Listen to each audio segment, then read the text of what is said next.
আসসালামু আলাইকুম, তোমাদের সবাইকে আমার নতুন একটি ক্লাসে স্বাগতম। এখন হচ্ছে আমরা নবম দশম শ্রেণীর উচ্চতর গণিত নিয়ে আলোচনা করব। আর তোমাদের উচ্চতর গণিত বইয়ের কয়েকটা ইম্পর্টেন্ট অধ্যায় যদি আমরা ফাইন্ড আউট করি, তার মধ্যে ত্রিকোণমিতি অন্যতম। আর ত্রিকোণমিতির মধ্যে হচ্ছে তিনটা অধ্যায়: 8.1, 8.2 এবং হচ্ছে 8.3। তো তোমাদের অনেকের ক্ষেত্রে হচ্ছে 8.3টা একটু ঝামেলার মনে হয়। তো আমরা হচ্ছে কয়েকটা ক্লাসের মাধ্যমে 8.3-এর সবগুলো অঙ্ক বিস্তারিত বুঝে বুঝে করার চেষ্টা করব। তো তোমাদের হচ্ছে 8.3-এর 7 নম্বরে আছে হচ্ছে মান নির্ণয়। তো এই মান নির্ণয় গুলো হচ্ছে তোমরা যদি একটা বুঝতে পারো তাহলে দেখবে বাকিগুলো তোমরা নিজেরাই পারো। ঠিক আছে? তো এখানে হচ্ছে আমাদের আছে কি cosec 19 pi by 3। Cosec 19 pi by 3 এটার মান নির্ণয় করতে বলছে। তো ফার্স্ট অফ অল হচ্ছে কি এটাকে আমরা ভাঙাবো। কিভাবে ভাঙাবো মানে এই কোণটাকে ভাঙাবো n into pi by 2 plus minus theta. ঠিক আছে? মানে এই কোণটাকে হচ্ছে আমরা এই আকৃতির করে ভাঙাবো। তো ভাঙানোর চেষ্টা করি ফার্স্টে, তারপরেরটা পরে বলি। ঠিক আছে? অনুপাতটা ঠিক রাখলাম, আমরা এটাকে ভাঙাবো। আর ভাঙানোর ক্ষেত্রে একটা জিনিস মনে রাখবা, নিচে যদি মানে এই আকৃতির যদি কোনো কোণ থাকে তাহলে সেটা নিচে যেটা থাকবে সেটা দ্বারা হচ্ছে উপরে ভাগ করা যায় এমন একটা সংখ্যা নিবা। এখানে আছে 19। 19-এর কাছাকাছি কোন সংখ্যা আছে যেটাকে হচ্ছে 3 দ্বারা ভাগ করা যায়? অবশ্যই কি 18। তাহলে আমরা এখানে 18 পাই লিখলাম। ঠিক আছে? 18 পাই বাই 3। ঠিক আছে? মানে নিচের সংখ্যা দ্বারা উপরেটাকে ভাগ করে আমরা একটা পূর্ণ সংখ্যা পাইতেছি। 19কে ভাগ করলে কিন্তু মানে 3 দ্বারা 19কে ভাগ করলে কিন্তু আমরা কোনো পূর্ণ সংখ্যা পাই না, ভগ্নাংশ পাই। এই জন্য আমরা হচ্ছে এমন একটা সংখ্যা আনলাম যেটা হচ্ছে 3 দ্বারা ভাগ করে আমরা একটা পূর্ণ সংখ্যা পাই। ঠিক আছে? খুব কাছাকাছি মান। 19-এর কাছাকাছি হচ্ছে 18। 21টা একটু বড় হয়, 21 দিলেও হইতো, বাট আমরা 21 দিই নাই। যাই হোক, 18 হচ্ছে কাছাকাছি। তো এখানে হচ্ছে আসলে 19 পাই, আমরা লিখছি 18 পাই। এক কম লিখছি, এর জন্য হচ্ছে আমরা এই যে পাই বাই 3 যোগ করলাম। ঠিক আছে? এই দুটো যোগ করলে কিন্তু এটাই আসবে। ঠিক আছে? তাহলে আমরা লিখি, মানে ফার্স্টে একটু বিস্তারিত বইলা লেখা করতেছি। তাহলে এটা যদি কাটাকাটি করি তাহলে কত হয়? এখানে 6 pi plus pi by 3 cosec 12 pi by 2 plus pi by 3। বোঝা যায়? আমরা ফার্স্টে কি করলাম? এই কোণটাকে ভাঙায় হচ্ছে এই আকৃতির করলাম। এখন আমাদের দেখতে হবে যে এই এনটা কি জোড় না বেজোড়। ঠিক আছে? যদি জোড় থাকে, যদি জোড় থাকে, এই এনটা যদি জোড় থাকে তাহলে হচ্ছে আমাদের সামনে যে অনুপাত থাকবে সেই অনুপাতই থাকবে, কোনো চেঞ্জ হবে না। ঠিক আছে? যেহেতু আমাদের এখানে কি আছে, 12 আছে, তার মানে জোড়, তার মানে যেটা আছে সেটাই থাকবে, অনুপাতের কোনো চেঞ্জ নাই। বাট যদি এখানে কি থাকতো, বেজোড় থাকতো, যদি এখানে বেজোড় থাকতো তাহলে কি হইতো? এখানে এই অনুপাতটা চেঞ্জ হয়ে যেত। তার মানে হচ্ছে যদি আমাদের সাইন থাকতো তাহলে হচ্ছে কি কজ হইতো, মানে সাইন অনুপাত থাকলে কজ হইতো, বা যদি কজ থাকতো তাহলে সাইন হয়ে যেত। ঠিক আছে? আর যদি ট্যান থাকতো তাহলে সেটা কি হয়ে যেত? কট। ট্যান থাকলে কট, বা কট থাকলে ট্যান। ঠিক আছে? যদি বেজোড় থাকতো, এই যে এই সামনের গুণ আকারে যে সংখ্যাটা থাকতো। ঠিক আছে? আর যদি আমাদের কি কোসেক, কোসেক থাকলে সেটা সেক হয়ে যেত, বা সেক থাকলে কোসেক হইতো। কি বোঝা যায়? যেহেতু আমাদের এখানে জোর আছে তার মানে হচ্ছে যা আছে তাই, কোনো চেঞ্জ নাই, কোসেক।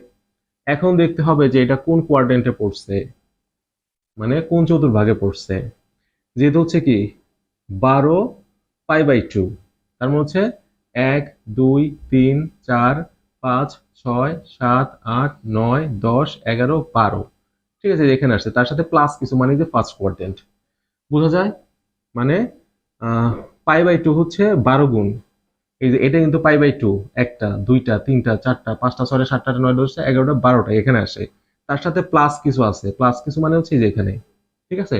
তার মানে এটা হচ্ছে কি প্রথম চতুর্ভাগ। আর আমরা জানি প্রথম চতুর্ভাগে হচ্ছে কি সব অনুপাতে কি ধনাত্মক, মানে প্লাস, অল পজিটিভ। তার মানে হচ্ছে কি পজিটিভ হবে, এই যে পাই বাই 3।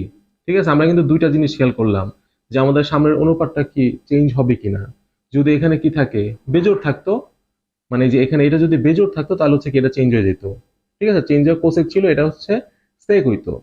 আর যদি এটা কি, যদি আহ কোসেক আর কি, মানে সাইন আর কোসেক। ঠিক আছে? সাইন কোসেক হচ্ছে কি এখানে পজিটিভ আর এখানে পজিটিভ, মানে এই দুইটা কোয়াড্রেন্ট ছাড়া যদি এই দুইটা কোয়াড্রেন্ট হইতো তাহলে এটা নেগেটিভ হইতো। ঠিক আছে? যেহেতু আমাদের হচ্ছে কি ফার্স্ট কোয়াড্রেন্টে পড়ছে, তার মানে ফার্স্ট কোয়াড্রেন্ট এটা কি পজিটিভ, এর জন্য হচ্ছে কি এটা পজিটিভ হইছে।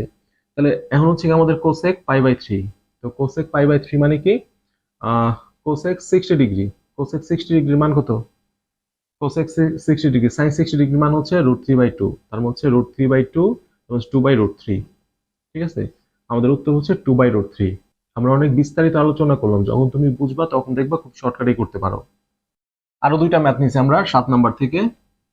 এটারও মান নির্ণয় করব, এটারও মান নির্ণয় করব। তো এটা ফার্স্টে করি আমরা।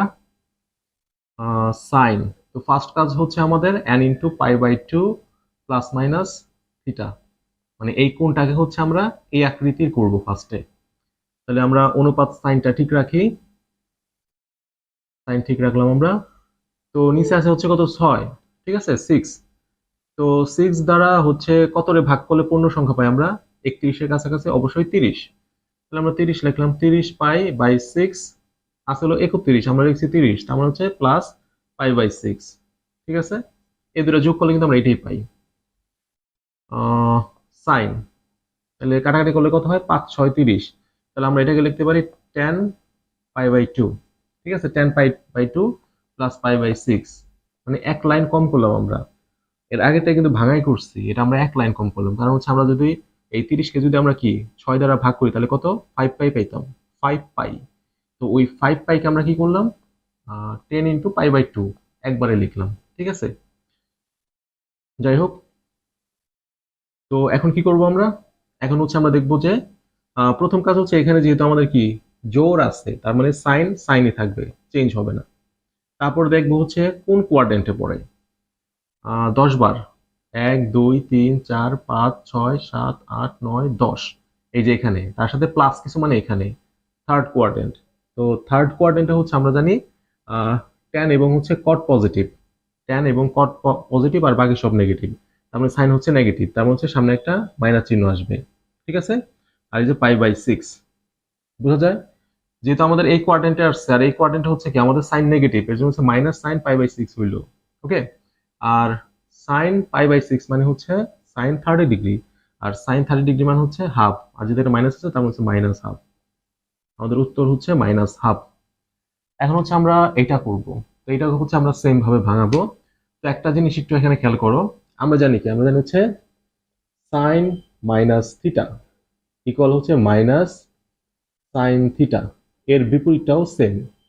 এর বিপরীতটা মানে হচ্ছে sign cosec, cosec minus theta মানে হচ্ছে মাইনাস কোসেক থিটা। আর কজ, কজ মাইনাস থিটা মানে হচ্ছে শুধু কস থিটা। ঠিক আছে, আমরা আর বিস্তারিত যাইতেছি না, আমরা জাস্ট বুঝাইতেছি এখানে হচ্ছে কি সাইন মাইনাস থিটা থাকলে হচ্ছে মাইনাস সাইন থিটা, আর কস মাইনাস থিটা মানে হচ্ছে শুধু কস থিটা। আর কজের বিপরীত হচ্ছে কি সেক, সেকটা হচ্ছে সেম ঘটনাই।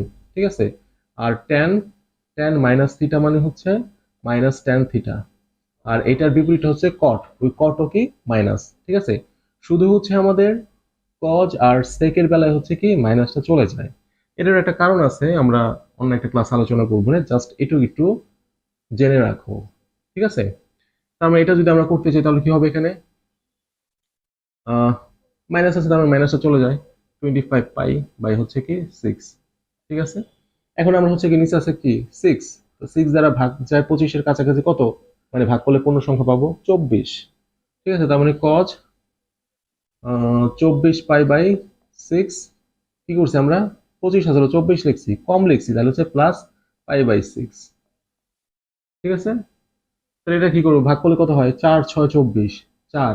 ঠিক আছে, 4 6 24, তার মানে হচ্ছে 4, তার মানে এটা লেখা যায় হচ্ছে cos 8 × π/2 প্লাস π/6। ঠিক আছে, তাহলে ফার্স্ট অফ অল যেহেতু এখানে জোড় সংখ্যা, তার মানে হচ্ছে cos cosই থাকবে। তারপর দেখবো এখন কোন কোয়াড্রেন্টে পড়ে, 8 বার ঘুরবে, 1 2 3 4 5 6 7 8, এই যে এখানে তার সাথে প্লাস কিছু মানে ফার্স্ট কোয়াড্রেন্ট। আর ফার্স্ট কোয়াড্রেন্ট আমরা জানি অল পজিটিভ, তার মানে হচ্ছে পজিটিভ হবে। ঠিক আছে, π/6, তার মানে হচ্ছে cos π/6, π/6 মানে হচ্ছে 30 ডিগ্রি, তাহলে cos 30 ডিগ্রি মানে হচ্ছে √3/2। ঠিক আছে, √3/2, তাহলে আমাদের উত্তর হচ্ছে √3/2। এইভাবে হচ্ছে 8.3-এর 7 নম্বরের সবগুলো ম্যাথ আমরা সলভ করতে পারি। যদি কোনোটা সমস্যা থাকে তাহলে কমেন্ট বক্সে জানাও, আমি ওটা নিয়েও আলাদা একটা ক্লাস করবো ইনশাল্লাহ। ঠিক আছে।